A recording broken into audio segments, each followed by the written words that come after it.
Much. Hey, do you want to spruce up your porch for the summer, but you don't want to spend a lot of money? Well, you know the lady who doesn't like to spend a lot of money is Judy Bates, the Bargainomics Lady, and she's here kind of with a different segment today for you, a makeover of your porch. Very different. Yeah. Yeah. Now, you're a little crafty. Yeah. Well, so you got to be a little crafty for this. I'm really not, but you know, desperate times call for desperate measures. I see. I had never done any of this stuff before. Okay, ever. So on the outset, we'll say this was under $60. Yes, under $60. Rick said 100, and I said, Rick, I don't go into three figures, you know. Okay. All right. So what did you do? We have some pictures to go along with our story here. Okay. And we can just start with those, and you can walk us through it. All okay. right. Well, this is a cabinet. Now, since I didn't have to spend the $300 that it was going to cost for cushions. It started with the cushions. You needed new cushions. It did. Okay. I needed new cushions. Okay. So since I didn't have to spend that $300, and you're about to see why, I decided to invest in a cabinet because my gardening stuff was beginning to take over the screen porch, and I wanted something to enclose it in so it didn't look so tacky. So we bought this cabinet, which we got for $35 at Mission Possible. Okay. It had enclosed doors on the bottom, but it didn't have doors on the top. So I drew these out, and Larry, my genius husband, took 1x4s boards and cut them in half to form that frame for the top doors. So he's crafty and handy. He's very, very handy. He can do anything. All right, Then I took screen wire and put it on the back of those doors. And that formed the cabinet doors for the top, and then I painted it with leftover paint that already coordinated with everything. All right, let's go back to that picture that we just had up. Yeah. To the next one. I'm sorry. Yeah. The next one. There we go. So then this is the rug that was already there. I had a big sisal rug and these table and chairs.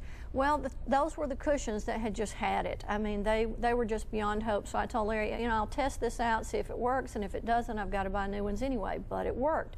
I took my leftover regular old latex paint from I'd been using in the house. You painted cushions. And I diluted it in half. And you can test this on something old before you try this on anything. But I diluted it in half, and I painted those cushions.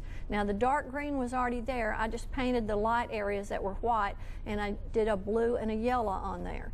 So that took care of that. And then after one of them dried, I tested it by sitting in white jeans, and it worked. Now, is this the after version? That's the after version. Wow. That's blue and yellow, yep. And as you can see on the floor, that rug, that sisal rug, was just black and a natural color. And so I took the same paint in the same dilution, and I painted some of the accents on the rug and painted the border of the rug with the same colors so it would coordinate better with all of that. What you can do with paint. Yeah. Apparently. Okay. And it worked beautifully. All right, so you ended up getting a lamp. Yeah, and this, I went to Love Lady Thrift Store, and I bought two of the ugliest canvas paintings you have ever seen, and and because that was less money than buying two canvases, I took them and then I used the same paints and I painted over them, and you can see my incredible non-talent there. And I painted two little art pieces to hang on the wall. That's I cute. did those. Those were going to be flowers, but I call them the two amoebas because they look more like amoebas than flowers. Okay. But we had two old tables out in the garage. I used the same paint to paint those. I painted the glider, and then I bought a $5 lamp at Mission Possible that was hideous, painted it blue, and then I took the lampshade, which was dirty, dingy white, and I sponged the colors on there and took a little piece of cord, tied it around the top, and added two little buttons to the end of the cord in red just to pick up the accent. And then I bought some throw pillows, and I brought one with me to show you.